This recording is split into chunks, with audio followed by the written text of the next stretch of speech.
Bismillahirrahmanirrahim.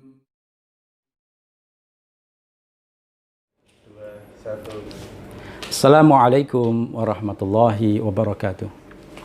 Alhamdulillah wassalatu wassalamu ala Rasulillah wa ala alihi wa sahbihi wa man tabi'ahu hudah, amma ba'd. Qala Allah Ta'ala fi kitabihil karim. A'udzu billahi minasy syaithanir rajim. Ya ayyuhalladzina amanu taqullaha wa qulu qawlan sadida.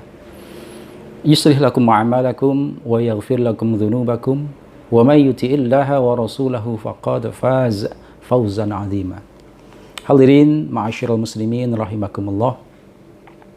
Di tengah suasana yang penuh dengan kecemasan karena merebaknya wabah virus COVID-19 yang bahkan bisa mengancam pada keselamatan jiwa seseorang, ada virus dalam tanda kutip yang semestinya kita juga patut waspada, bahkan lebih waspada daripada ketakutan kita terhadap virus corona. Sebab virus ini dalam tanda kutip tersebut bisa mengancam orang yang dihinggapinya untuk tidak bisa masuk ke dalam surga Allah Ta'ala.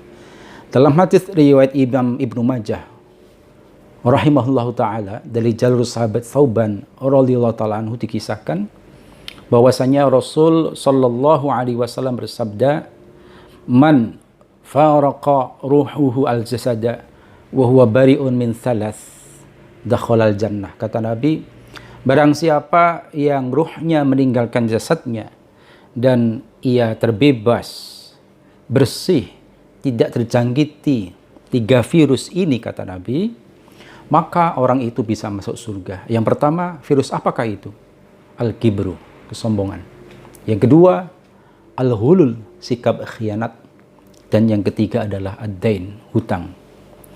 Ma'asyiral muslimin, para pemirsa rahimakumullah, virus yang pertama adalah al-kibru, kesombongan. Apa sih sombong itu?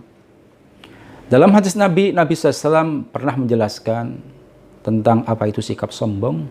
Di hadapan sahabat Abu Bakar radhiyallahu ta'ala anhu, Nabi bersabda, al-kibru batarul haq wa ghamtun nas. Yang namanya sikap sombong itu adalah sikap pengingkaran, penolakan kepada yang benar. Jadi sudah diberitahu yang benar itu seperti apa, tapi orang itu tidak mau mengikutinya. Itu adalah bentuk sikap kesombongan. Wa ghamtun nas, dan yang kedua kata Nabi adalah sikap meremehkan kepada orang lain. Inilah sombong. Sombong yang bisa mengancam pada orang yang memiliki sikap tersebut untuk sulit, bahkan tidak bisa masuk ke dalam surga Allah Ta'ala. Dan hal ini juga ditegaskan oleh Nabi dalam sabda beliau yang lainnya. Nabi pernah bersabda, la yadkhulul jannah man fi qalbihi mithqalu dzarratin min kibrin. Tidak bisa masuk surga orang yang di dalam hatinya terdapat meski sekecil pun dari sikap sombong. Hadirin ma'asyiral muslimin rahimakumullah. Mengapa bisa demikian?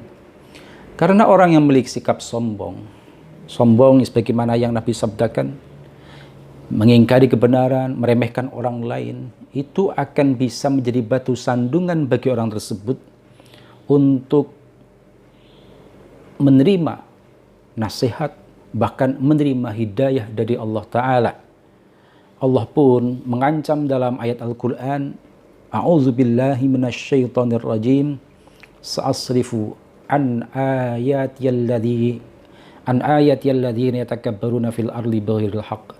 Firman Allah, aku Allah akan palingkan dari tanda-tanda kekuasaanku dari mereka orang-orang yang berbuat kesombongan di muka bumi dengan cara yang tidak benar.